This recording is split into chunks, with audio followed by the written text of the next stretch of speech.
Alrighty. 6 o'clock. Let's see, turn this down. Alrighty. Good evening, everyone. Thank you for joining the Friends of the Cabildo for their lecture series tonight.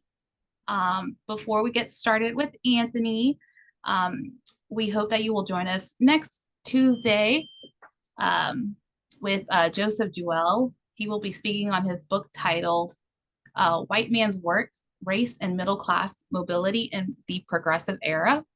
And if you're in the New Orleans area, we are going to be hosting our Ghostly Gallivant tours next Friday at the Cabildo starting at 5:30.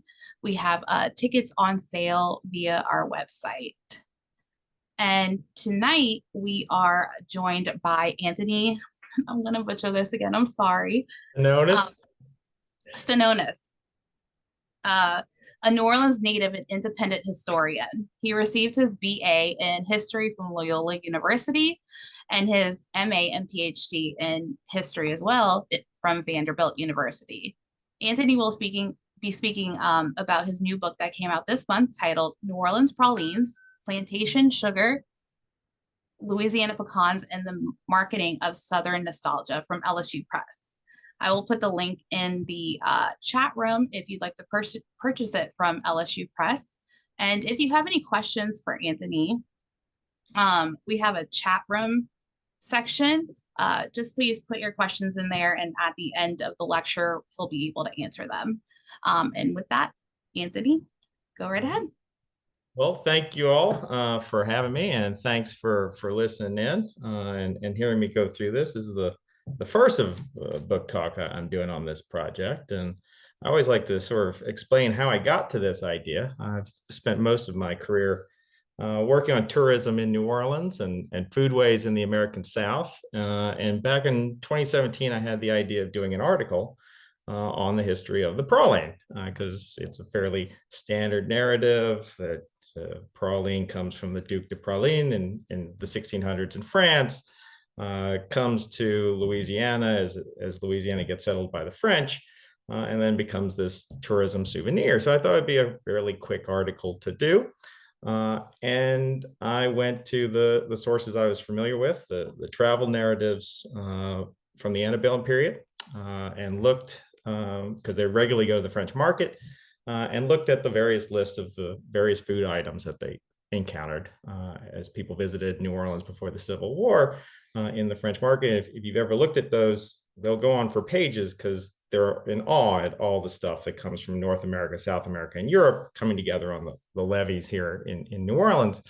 And I found no reference to the praline. I found a reference to a lot of other things, but not a praline. That surprised me. And then I went to the first two cookbooks that were published in New Orleans, the very first being with Claudio Hearn's Le Cuisine Creole. And a few months after that, also in 1885, the Women's Christian Exchange did a cookbook, and neither one of those had a recipe for the praline. And I was like, well, that was not what I was expecting. And I fairly quickly found that I had a much more complicated story in hand, and that I didn't have an article, that I had a book that I needed to really give time to and explore. And what I discovered was that the praline, doesn't have a connection back to France, that it's actually very indigenous to Louisiana, and that the most likely site for its creation was on sugar plantations in Louisiana, most likely created by African Americans who were enslaved on those sugar plantations. And I say that because the evidence points to that. In regards to African American women who were enslaved, did the cooking on plantations. That was a very arduous job. And so they had the familiarity and the skills with the local ingredients to prepare something like the praline. And if you've ever tried to make praline, it can be a pretty tricky process finding the right temperature to get the sugar to congeal in the way that it becomes usable. We also know that the enslaved on sugar plantations and plantations throughout the South were very good at foraging because they were encouraged to forage in order to supplement their diets. And pecans were a key part of foraging. Native Americans had used pecans for centuries.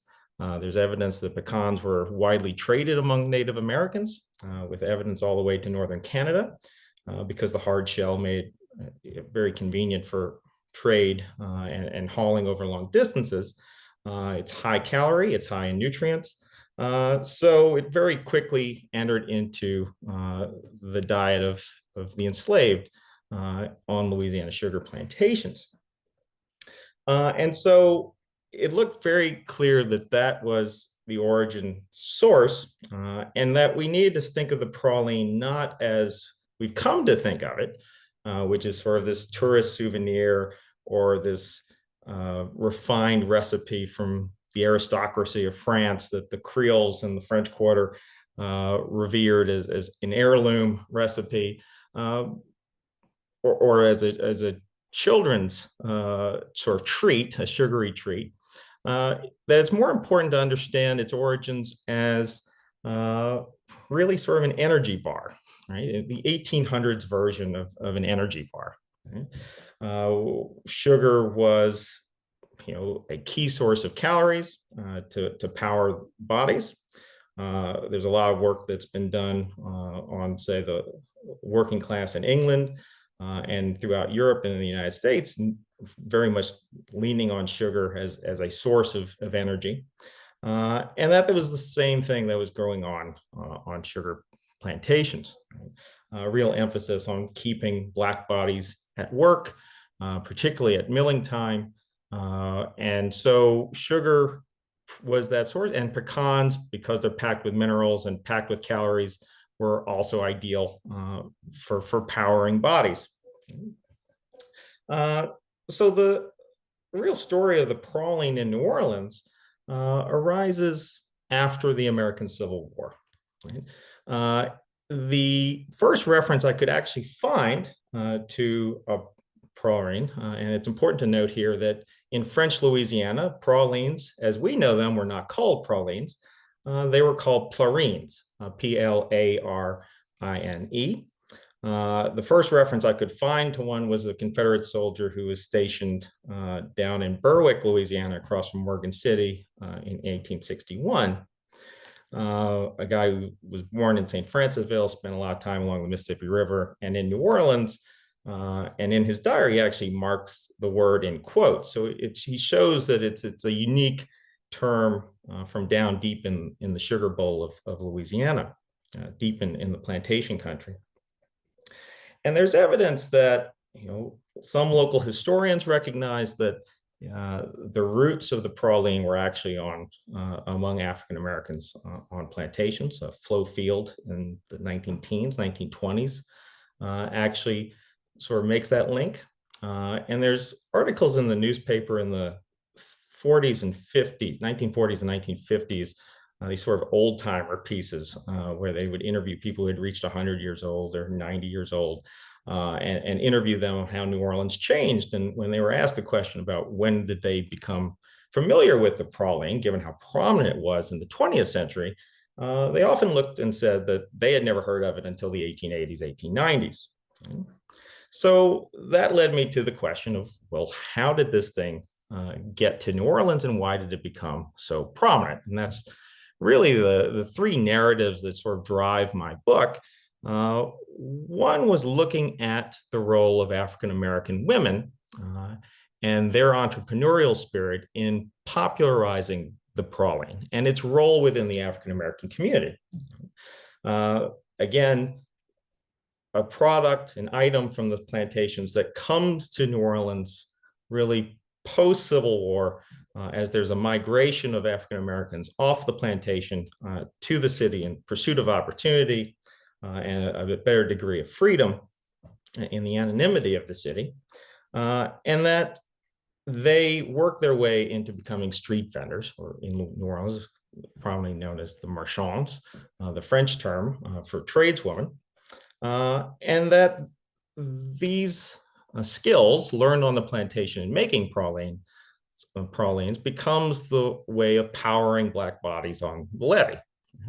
Uh, that was the key source of labor for African American men in New Orleans, and was vital to the commerce within the city. And so I trace out as much as possible that narrative of African American women as saleswomen working the streets in New Orleans through the prism of the praline. The other narrative was about how the praline was imagined. And when I say that, I say how it's imagined in the literary world of New Orleans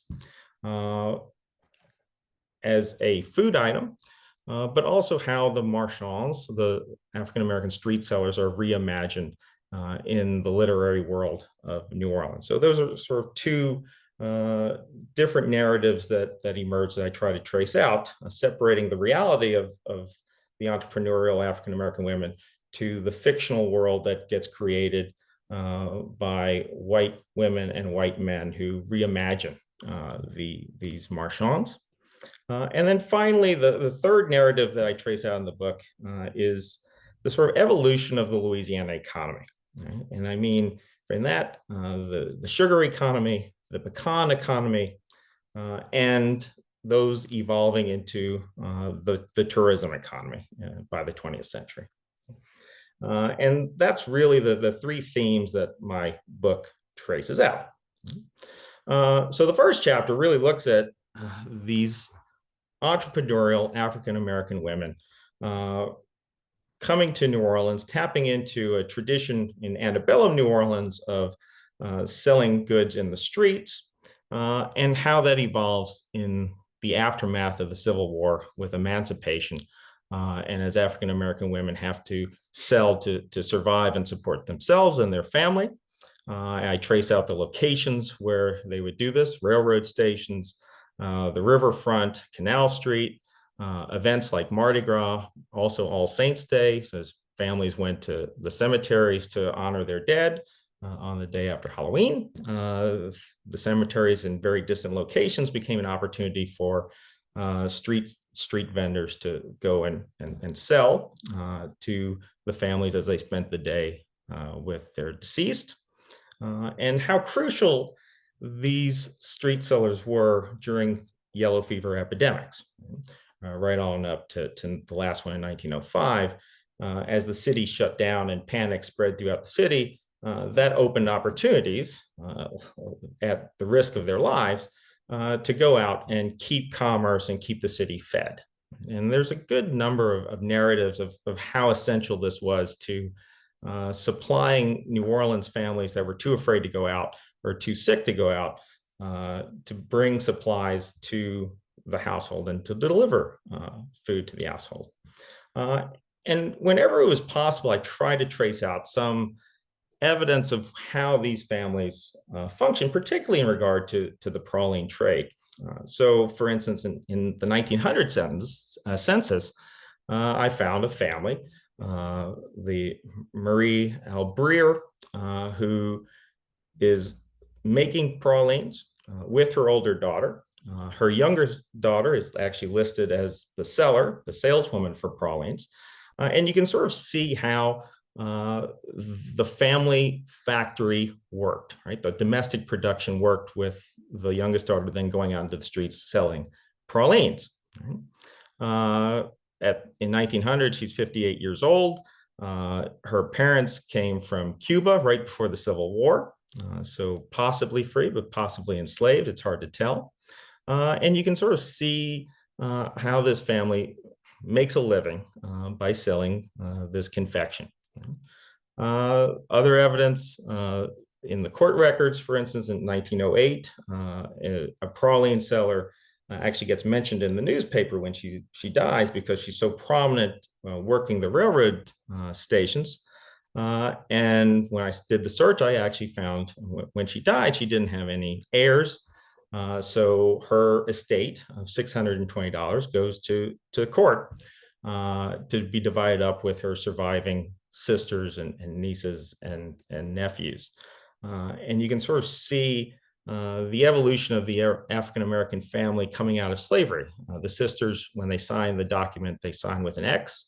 The children, the nieces and nephews, they sign as the older they are, the more confident their signature is, which demonstrates the growing role of education among the African-American population, and how this praline seller helped take care of this wider family. Uh, and there was some curious sort of twist to these stories. In 1920s, there's a praline seller named Tante Clementine who disappears. Right? And this makes front page news in the New Orleans newspaper. She's reportedly around 90 years old. And the newspaper asks if anybody knows her whereabouts to contact a guy named Joe Collin. Well, when I traced out Joe Collin, I found that he was married to a woman whose mother-in-law, his mother-in-law, lived with him. She was born around 1840. So it would have fit the pattern that this was probably Tante Clementine, as she was known in the newspapers. In the census record, she's known as Justine Bernard, living in the French Quarter in the 1920s, selling pralines. What's particularly interesting about that is Joe Collin was the personal valet of William Irby, who was the tobacco magnate in New Orleans, one of the richest people in New Orleans. And after the 1915 hurricane, started to invest heavily in French Quarter real estate. Right? So you could see how these praline sellers, as they become popular, attach themselves to prominent white power brokers, and in some ways incorporate themselves into the tourism industry and the preservation movements within New Orleans as a means of facilitating their business. So I spent a lot of time at looking at that. And what I uncovered is that the real turning point was the 1884-1885 Cotton Expo in New Orleans. Because that's where you start to really see references to praline enter into the mainstream white culture of New Orleans. Before that, it's sort of relegated to the few African Americans who had the experience of producing these items. But post 1885, it explodes on the scene. And I suspect that the real thing there is, tourists were coming from the north to attend the expo. They were oftentimes going to the French Quarter because they were very interested in the foreign culture of the Creoles, the French Creoles, particularly inspired by the novel of George Washington Cable, The Grandissimes. And then it's likely that the marchands, looking to sell something local to these outsiders, these northerners who are interested in local culture, were spreading out the praline. Because once that expo happens, you start to see an astronomical rise in references to pralines, which raised the question, right? Why did the praline then become so prominent within the New Orleans scene and within the culture of New Orleans in the post-1885 period? And to understand that, you really have to look at sort of the plantation sugar industry. Right? That's sort of an element of the nostalgia that I analyze, right? Because the brown sugar of the praline very much came to represent the Old South part of Louisiana's past. And that the brown sugar was a local plantation sugar that contrasted in the 1880s and 1890s with the growing threat of white sugar, industrialized, purified white sugar, increasingly controlled by the Sugar Trust up in New York, which monopolized the refining process and really challenged and worked to drive down sugar prices and to force Louisiana planters to sell cheaply so that the money went to the refiners. Sugar, importantly, before the Civil War, is very much a luxury. The further back in time you go, very much a luxury crop. It was something that the rich could afford. And slowly over the decades of the antebellum period, it trickles down to the poorer classes within the United States, but also this is a process that happens in Europe. And along with it, the consumption of sugar grows astronomically. In 1820 in the United States, per capita annual consumption of sugar was 9.5 pounds. By the time of the Civil War, it's 32 pounds. By the turn of the century in 1900, it's up to 72 pounds of sugar per person annually. So sugar is really flooding in the market. And one of the interesting things is when we think about the rise of the sugar industry in Louisiana and plantation slavery as part of that process, very much what becomes a fixation for the United States with the French selling of Louisiana and Louisiana Purchase in 1803 was to get the port of New Orleans, but also to cultivate a domestic source of sugar. Louisiana sugar planters were not very enthusiastic to push for secession, for instance, on the eve of the Civil War, because they were very well understood that the tariffs on sugar protected the industry within the state. So they were lukewarm on the issue of secession. But one of the stories of the Louisiana Purchase that doesn't get told is, right, we know the narrative that the enslaved on Saint-Domingue, what becomes the Haiti, rebel against the French colony, the French masters, and push for their freedom. Right? And the French Revolution eventually bans slavery within the French Empire in 1794. Napoleon in 1802 tries to make moves to reinstate slavery. His wife Josephine is from Martinique, so there's a very personal interest in maintaining sugar plantations. It's a family matter, but he also needs ready access to sugar to feed the population, placate the population, and feed the army.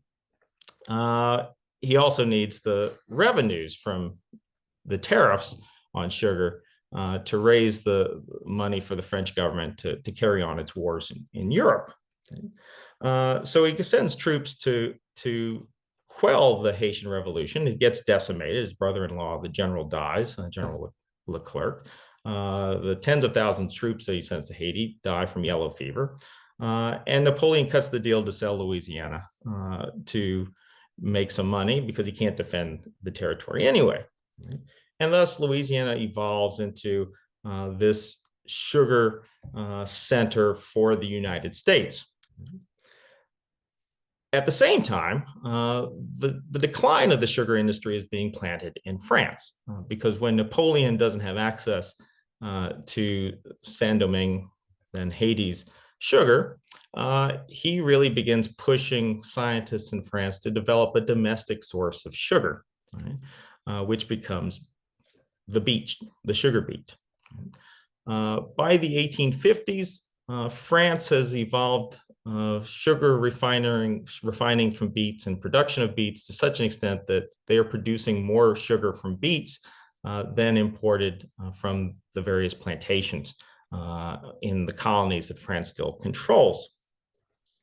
More importantly, other countries in Europe begin tapping into this technology and industrializing sugar beet production. The leading producer of sugar in the world by the 1880s is actually Germany, which we don't generally think of as a major sugar producer, but they are the largest. Otto von Bismarck really pushes sugar production as a means of building up the industrial base, again, feeding the industrial workers that fuel the growing armaments industry in Germany. So sugar is flooding onto the market. The United States is developing its own beet sugar industry by the late 1800s. They're also looking for other sources of sugar cane, annexing Hawaii, getting involved in the Spanish-American War in 1899, getting access to Cuba and the Philippines, which get exemptions to the sugar tariff. So Louisiana sugar planters are very much in decline over the course of the late 1800s and early 1900s. So this nostalgia for brown sugar and brown sugar, sort of a symbol of the Louisiana plantation sugar past, it is really part of the lost cause mythology within Louisiana. Right? And celebrating the brown sugar of the praline. And when you look at the literature and the ads for pralines in the late 1800s, and especially as it takes off in the early 20th century, there's all these references. There's a constant hammering of the point that this was Louisiana sugar. Right? And it had to be brown sugar. It couldn't be white or adulterated sugar, that this was key.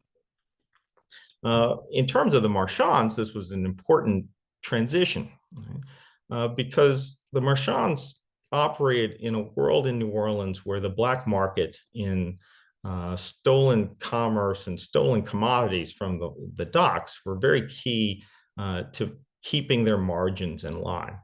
A friend of mine, a historian named Bruce Baker, has done a lot of work in the past decade on the black market after the Civil War in New Orleans, and how the merchants and the commercial interests in New Orleans allowed a lot of theft off the levee because they could pass on the costs to the insurers in New York and in London, while keeping wages low within New Orleans.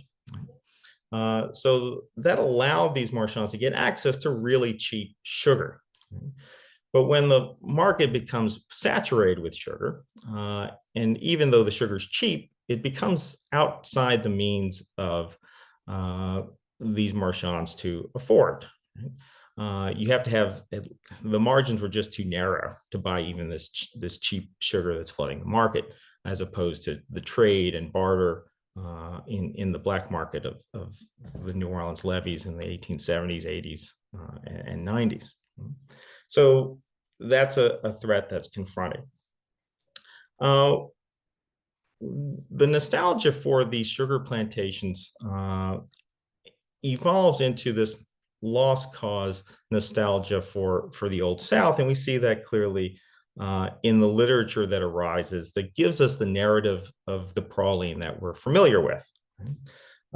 This very much in reaction to George Washington Cable's The Grandissimes, which dealt with racial mixing in New Orleans, very favorable towards racial equality. George Washington Cable was a born and raised New Orleanian. As a teenager, he joins the Confederate cavalry, and what he sees of combat in Mississippi during the Vicksburg campaign so totally disillusions him with the Confederate cause, and he comes out of the war one of the most outspoken proponents of integration and racial equality. And in the Grandissimes, he lays that out. One of the important parts of this is he very much admired the entrepreneurial spirit of the marchands. And in his novel, he has a character named Clemence, who is a marchand. And one day, as she's selling her wares in the streets of New Orleans, in antebellum New Orleans, and in the plot of this novel, she encounters a couple of white men who are talking about how great slavery is for African Americans, that this was a God-given institution that benefited the enslaved.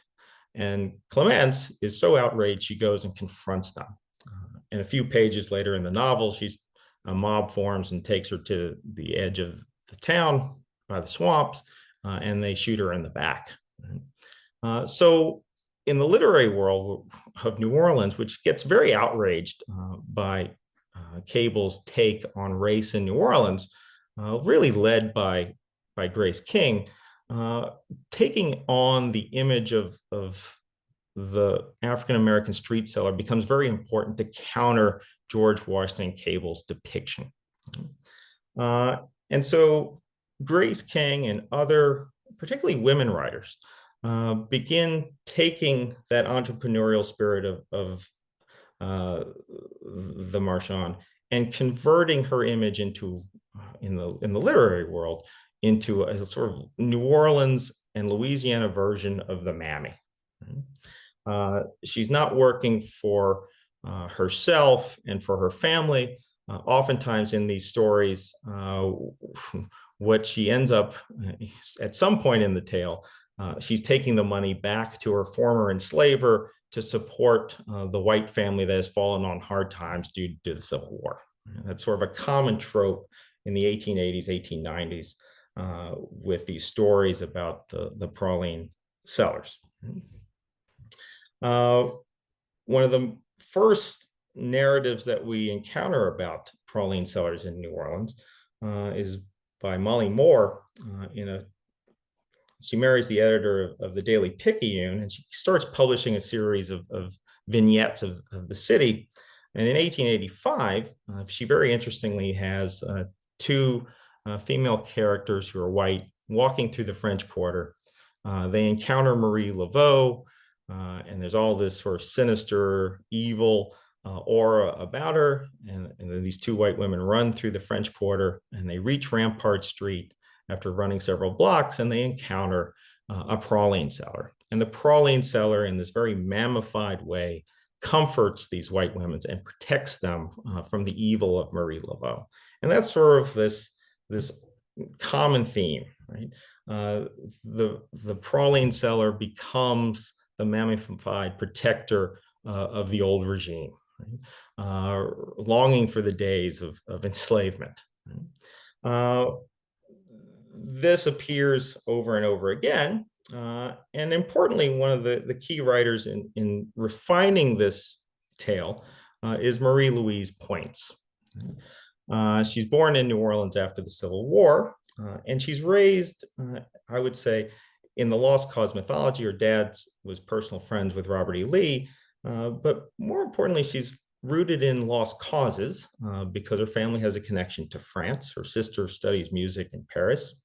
And in France, historians have identified that after the defeat in the Franco-Prussian War, France really cultivates a fixation with local foods. It's how Champagne becomes French. It's actually a great book that's titled How Champagne Became French, where France starts to celebrate local food traditions to restore national pride after the defeat to the Prussians. A devastating defeat in 1870, 1871, is devastating to Confederate sympathizers as the Civil War was.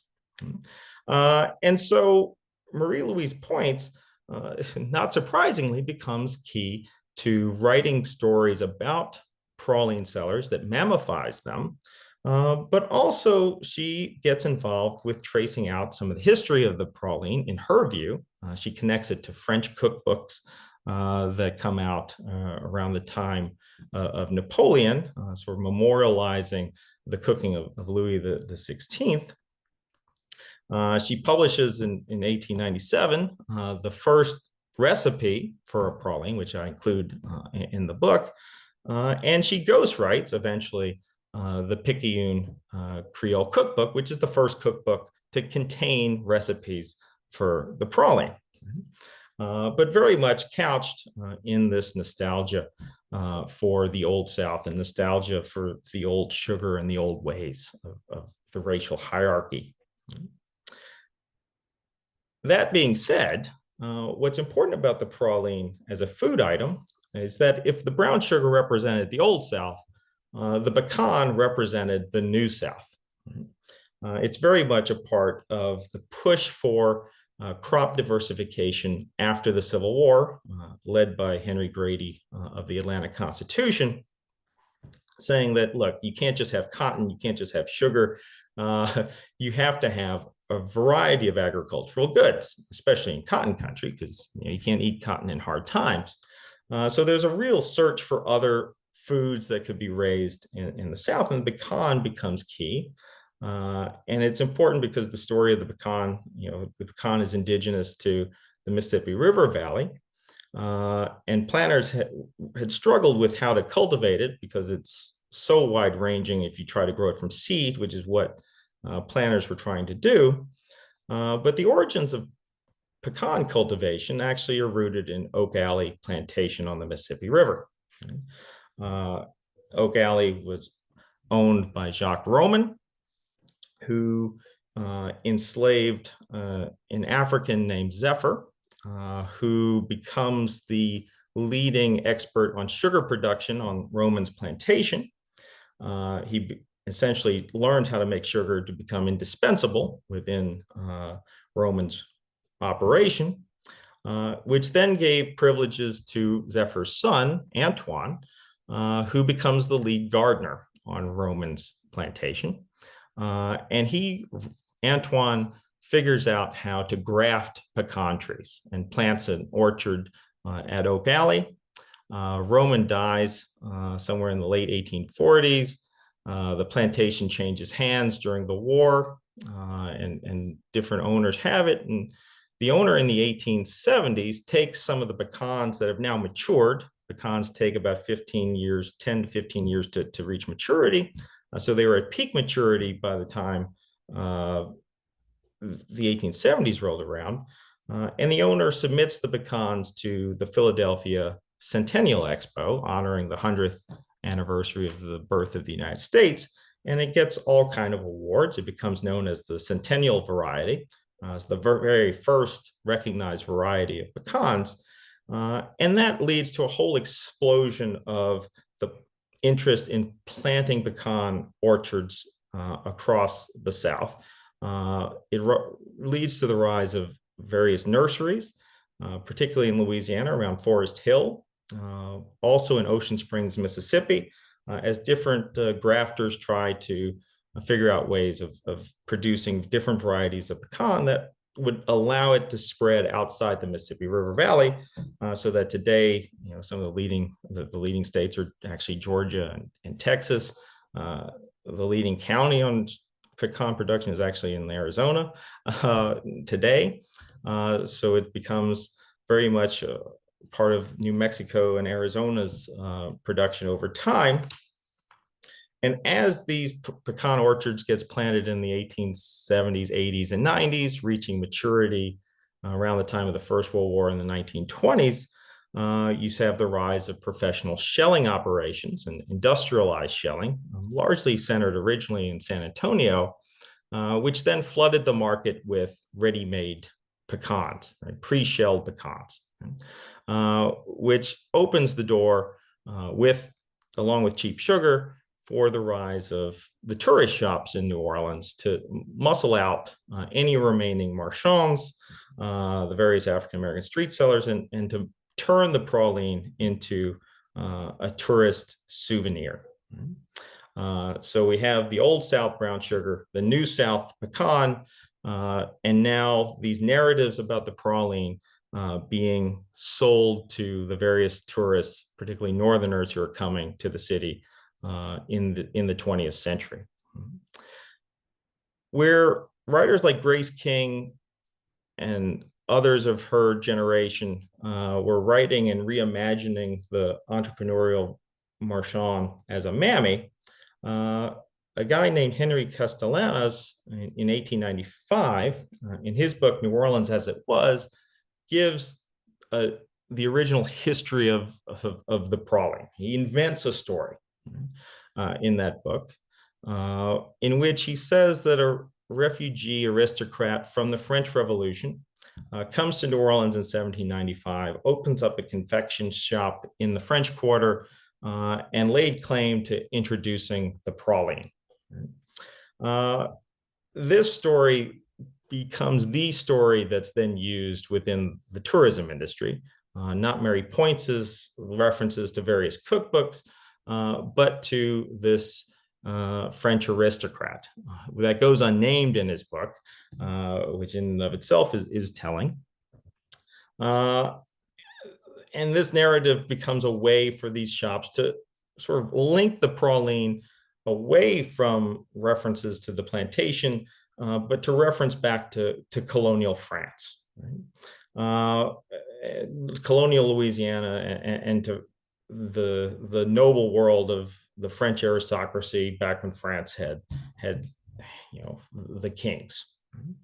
Uh, and Theodore Grunwald at the Grunwald Hotel really takes lead in promoting the hotel's pralines as tying into this tradition. And the image of the praline then enters into this whole new world of becoming a tourist item. One of the things I discovered is that the very first postcard of New Orleans is actually of a praline seller. It's a sketch by Selena Breeze, who's a student at Newcomb. In 1895, she does a sketch. I tracked down the original postcard. That's the image. And she has these postcards made in the late 1890s.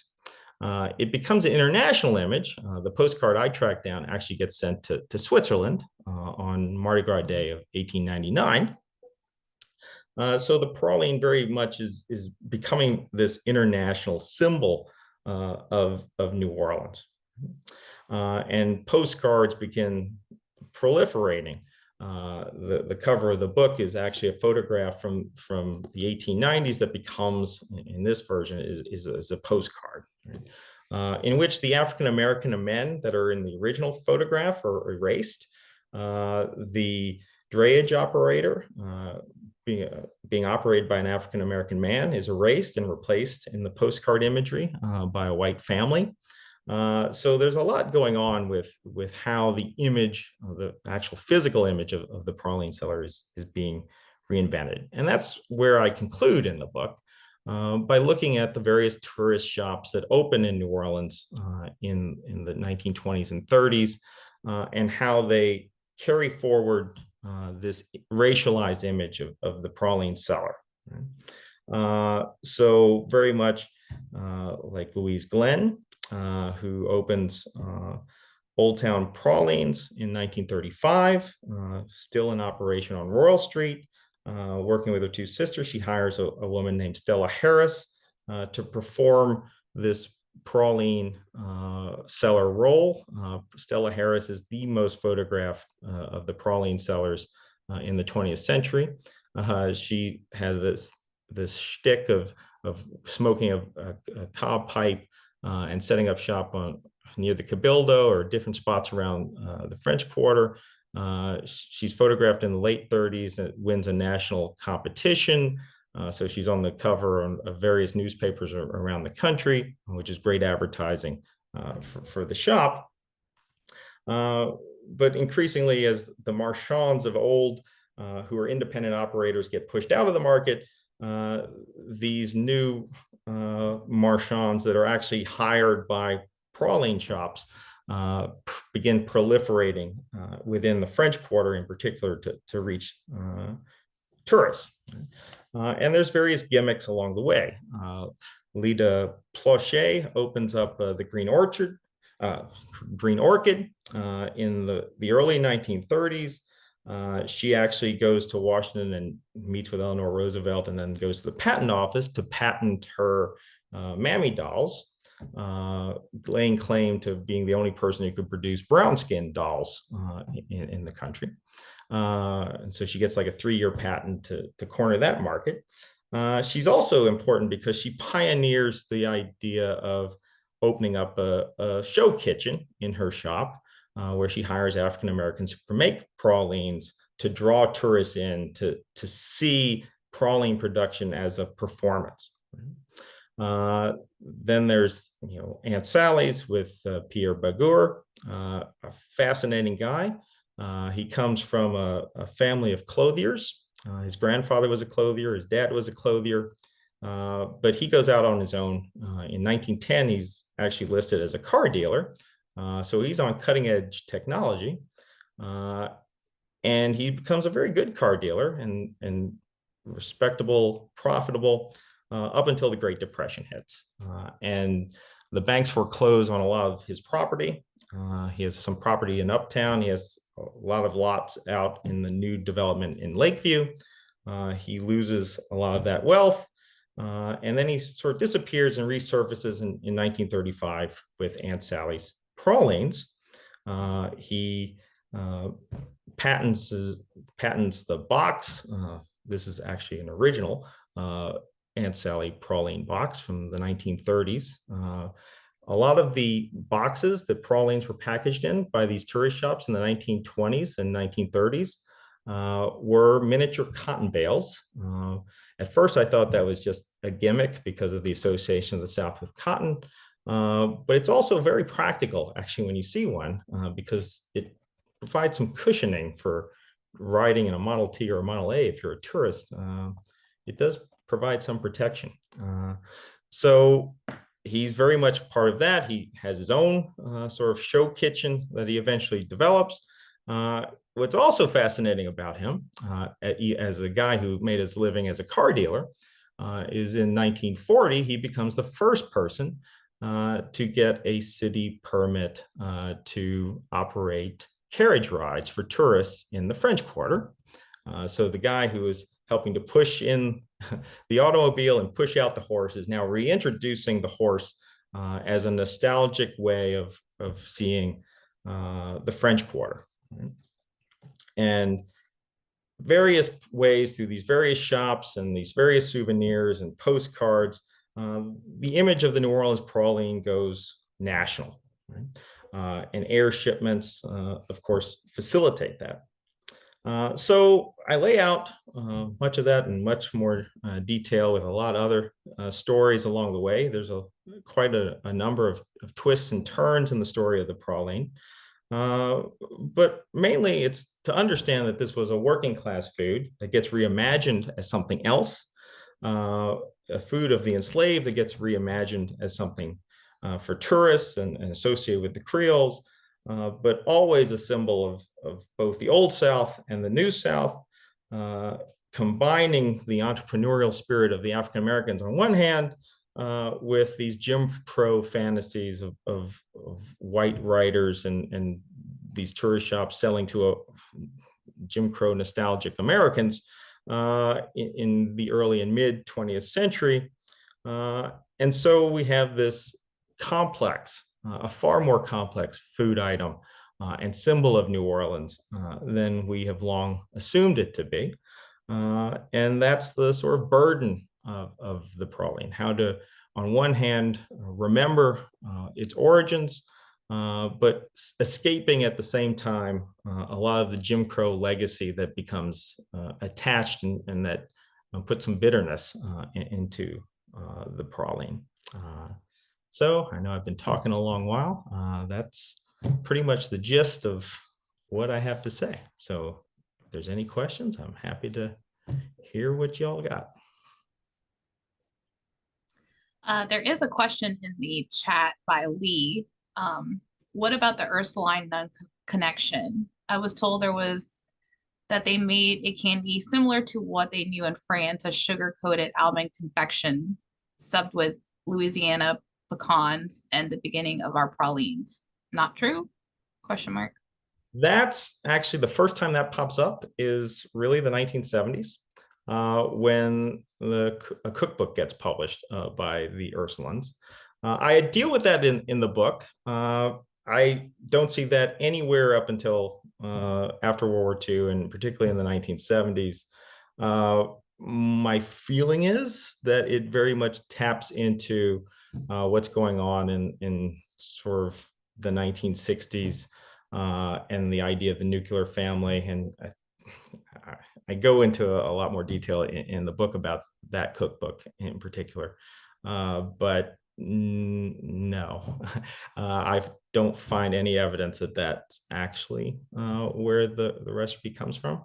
You know, the word praline, right? It refers back to the Duc de Praline in the 1600s. It's a sugar-coated almond. And then in most of these accounts, right, as in that cookbook, it then becomes, well, once you're in Louisiana, you just substitute the pecan. But that doesn't seem to be the case. Right? There's actually all these different narratives, like Marie Point gives a different narrative from Castellanos. And then the history just looks at the plantation, because you can't get around the fact that French Louisianans didn't call it a praline. They had their own Louisiana word for it in terms of the praline, which dies out sometime around the First World War. If you look at actually the cover image that I mentioned, that photographer actually labels it in the 1890s as a praline seller. So the fact that the French Louisianans actually gave it a distinctly local word, praline from the French for flat, means that that link back to the Ursuline just doesn't seem to ring true from what I've seen.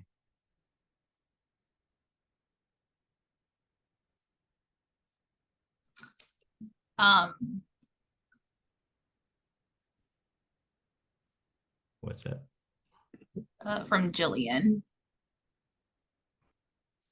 Did we hear you correctly that all southern pralines, Georgia, Texas, etc., originated from Oh, one uh, tree in Oak Alley? no, my point is the very first grafted tree is Oak Alley. That becomes the centennial variety.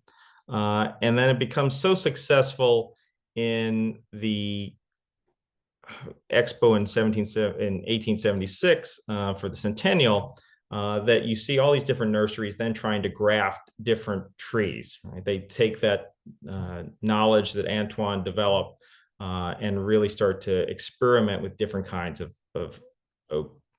pecan trees. So, Antoine's significant because he's really the sort of father of pecan horticulture. He figures out how to do it. And then all these different nurseries try to come up with their own varieties. There's the Stewart variety, which is created in Ocean Springs. A lot of these nurseries, like Ocean Springs was ideal because you could bring different wild pecans from Louisiana, but also from the Alabama River area, and try different grafts to find what would work. Each one, trying to find a hardier version that could stand better cold, so you could move further north with the tree, that could deal with drier climate, so you could develop, pecan orchards in Texas and in central Georgia. So that's sort of, it explodes into a handful, really a handful of varieties that become key, but all taking Antoine's idea. So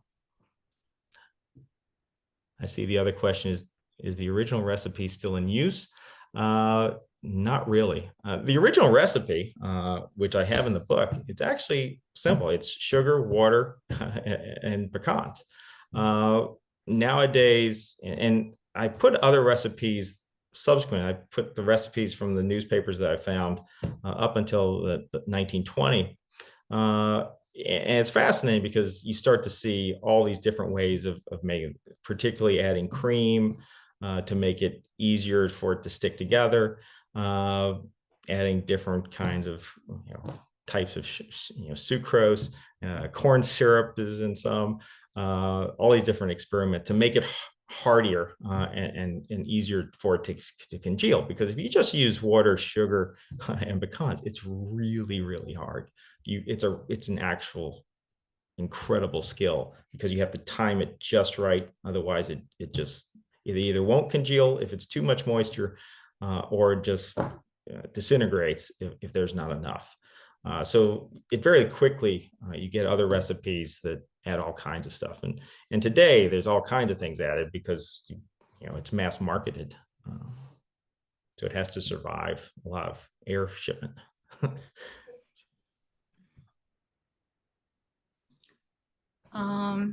If there aren't any more questions, that'll conclude the lecture for tonight. Thank you so much, Anthony, for joining us. It was really informative about the sweet treat and its history. Again, when I email the recording for everyone, you'll get a link to the LSU Press website to purchase Anthony's book if you'd like. And then we're going to be able to get it into the museum store soon enough.